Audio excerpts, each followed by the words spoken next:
Thank you, thank you, thank you. Wow. I'm really happy to see you all here today.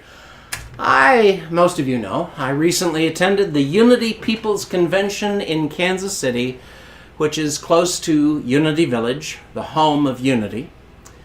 And while I was there, Unity Worldwide Ministries officially ordained me as a Unity minister.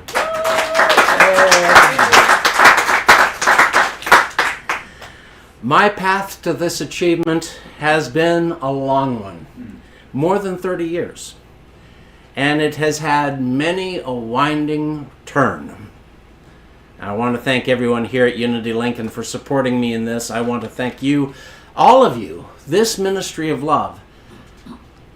This is why this goal was so important to me, that it lasted 30 years. The ordination ceremony is always on the first day of the convention, and several people here at Unity Lincoln gathered in the fellowship room to watch my ordination and my commencement address zoomed on Facebook. After the ceremony, many people that I have known for decades, came up to me and they were confused because they thought I was already ordained. I certainly acted that way. Not all the time. For over 30 years, I have only missed a few conventions. It is a fabulous time to see old friends and to make new ones. It's an opportunity to see new programs and materials and to see what other Unity ministers and ministries are doing worldwide. And whenever I go to the convention, I always look for the one thing that I can bring back to enrich the congregation's spiritual life. I made friends with the guest musician at the convention, Deidre McCullough, and I hope to bring a few of her songs to this congregation. A long time ago, I worked for a minister who would return from convention every year overflowing with enthusiasm for some new program that he had seen, something that he thought that our church had to do. Unfortunately, rather than gently planting a few seeds, he would plow up the field by telling everybody that we were doing it all wrong and we had to change everything. Well, after about 3 or 4 times, that was getting old. Many of these ideas were great. They were excellent ideas. And they probably would have worked, except that the minister was trying to impose them from the top down rather than simply planting a few seeds and allowing them to grow from the congregation's roots, the membership, the board, the donors, the volunteers. I hope I plant a few seeds today. I'm going to recap a few highlights from this year's convention, and I encourage you to join me at convention sometimes. It's open. It's not just for Unity ministers. It's for board people and congregants and anybody who cares to.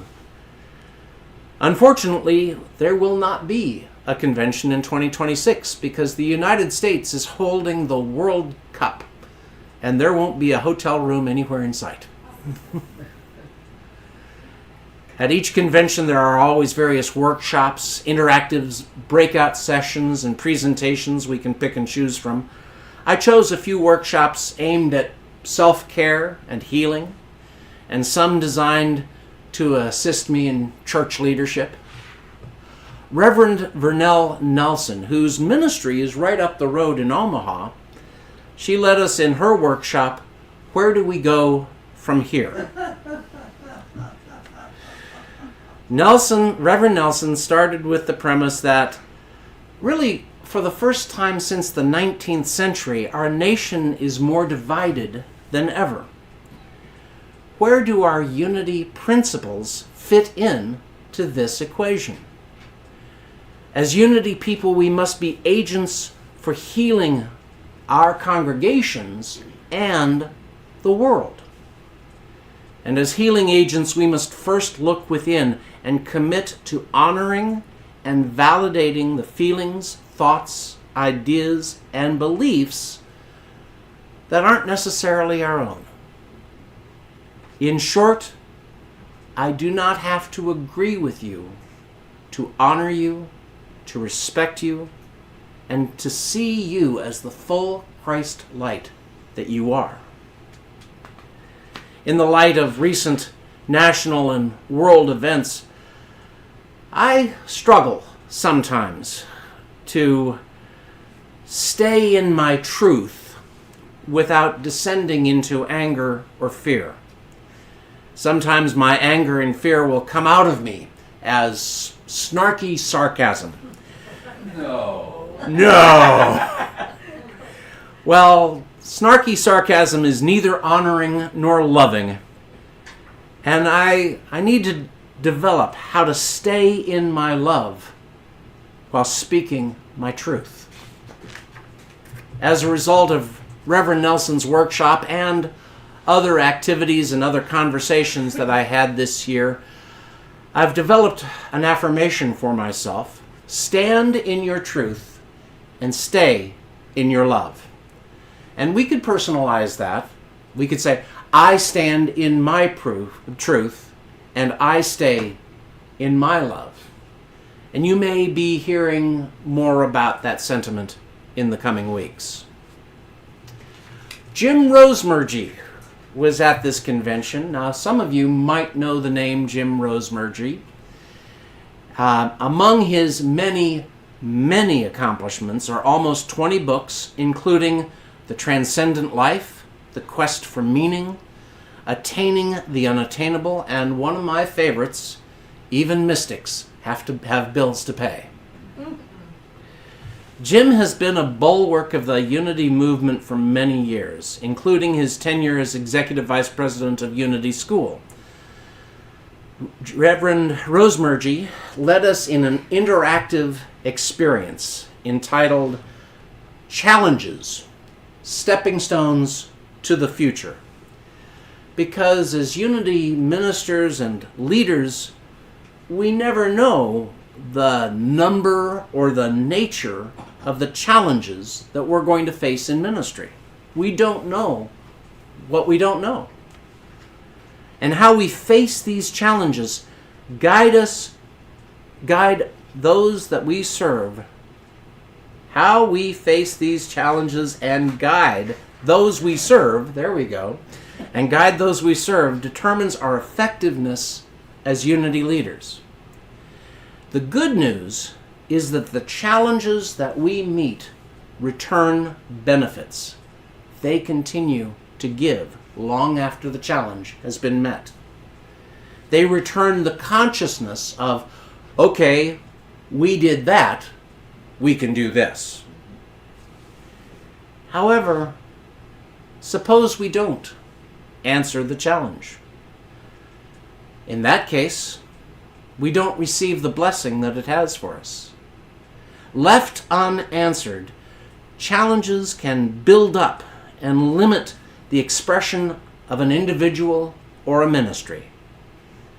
Jim tells us to let no challenge go unanswered, because challenges are our stepping stones to the future. Some of you may be familiar with Gary and Jane Simmons. They were at convention. Gary and Jane are also giants in the Unity movement. At the beginning of the Iraq and Afghanistan wars many years ago, Gary composed a peace statement that many Unity churches and centers use every single week. Now, I printed them out there on one side of that paper that we handed out. If you didn't get one, raise your hand. Unity stands for peace in the presence of conflict, for love in the presence of hatred, for forgiveness in the presence of injury.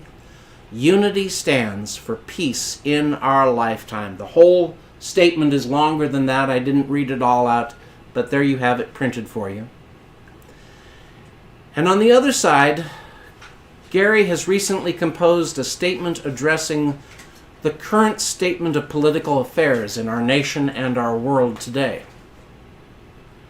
Unity as a movement is considering adopting this statement.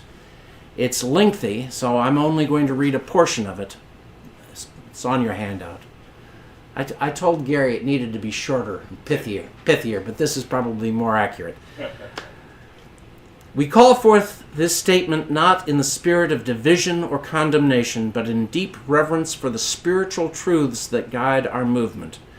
That truth is eternal, justice is sacred, and the rule of law is an instrument of collective accountability and harmony.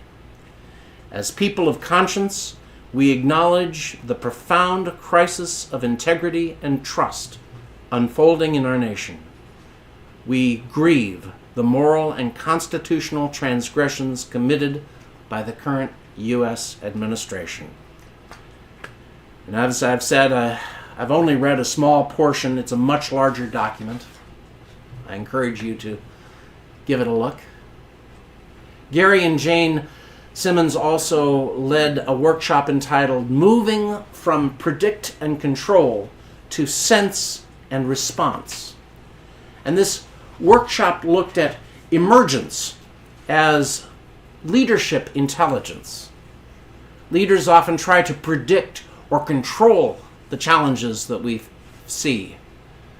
And we try to employ strategies to minimize the stress or discomfort that they impose.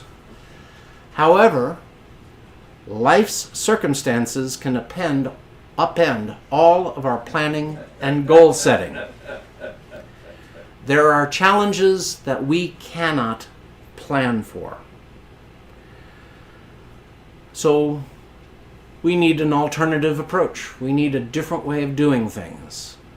Emergence as leadership intelligence enables leaders to access a wider field of infinite possibilities and leverage the disruptions of life to be an evolutionary driver.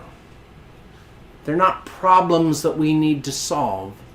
They help us grow.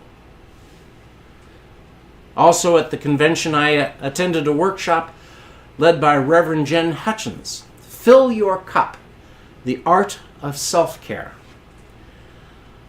Reverend Jen Hutchins, who was a classmate of Tony's, by the way.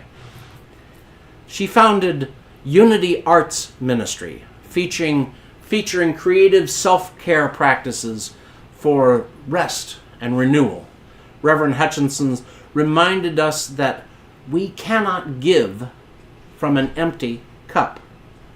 And so, but many of us in leadership, we give of ourselves to the point of depletion.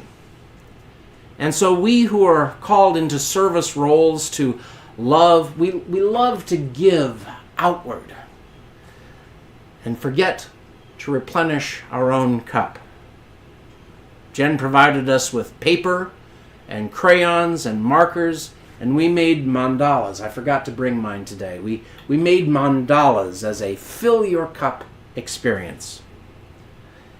Reverend Marcia McCartney led us in another self-care workshop entitled Sacred Play, Our DNA of Play, reminding us that the community that plays together stays together and thrives. And I'd really like to see a playful portion of this ministry. I'm thinking cornhole out in the backyard. Yeah.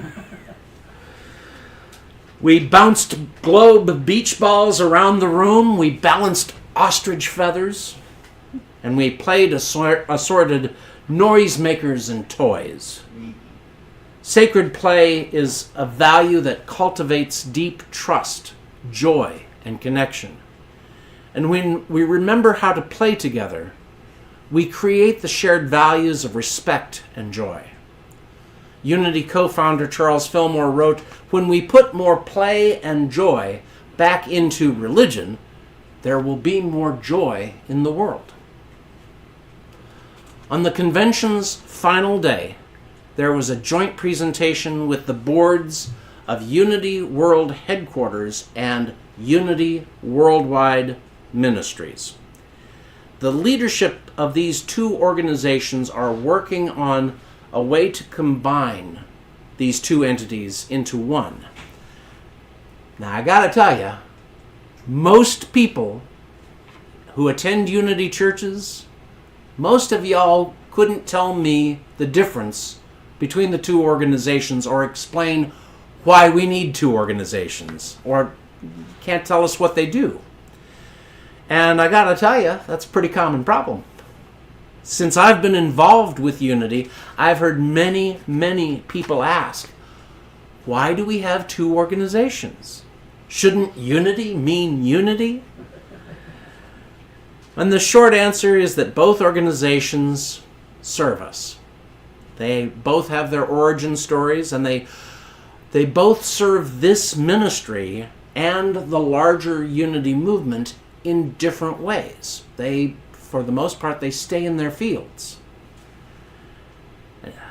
After their joint presentation, the floor was open to a town hall style discussion. And there have been a series of Zoom meetings on this topic, and there will continue to be more conversations in Zoom meetings. And if anybody would like more information on this, because this is something that I've actually been looking forward to for a long time. I've thought that there was a need to combine these two organizations, but there are still many details that they must resolve. I am hopeful, however, that this is the time to unite unity. Once again, I thank this ministry for your support as I complete my ordination path. I thank you for being so supportive and allowing me to attend the convention each year. This year, I brought back a few seeds, and I hope I've planted them. I hope I've planted them within you, and I know that they will grow and bear fruit. So, take care of yourself. That's what self-care is all about. Take care of yourself. Remember to play. Remember to have fun. Remember that unity stands for peace in the presence of conflict and love in the presence of hatred. We know that truth is eternal and justice is sacred, and the rule of law is an instrument for collective accountability. Unity stands for peace in our lifetime, because the challenges we face are stepping stones that will lead us into the future. So stand in your truth and stay in your love. God bless you all. Okay. Thank you, thank you, thank you. Wow. This is our opportunity, yours and mine, to pour out the gifts of God from within you through your tithes and your love offerings.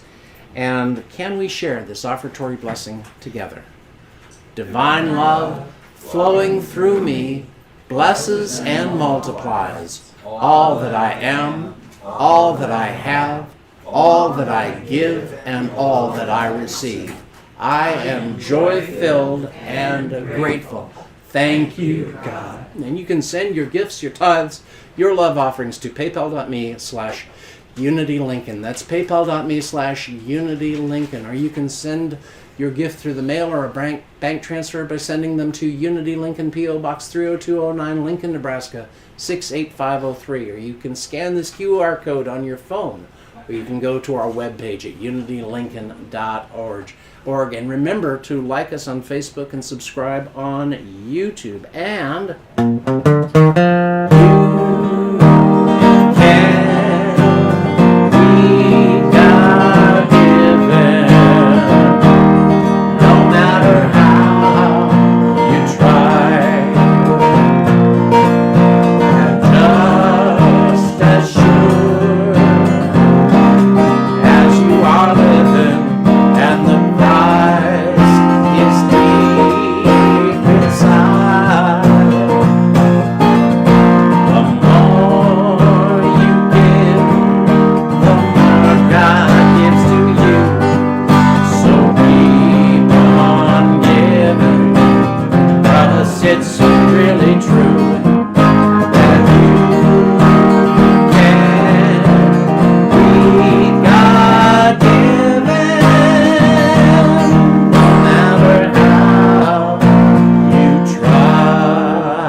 we share this affirmation for our church family.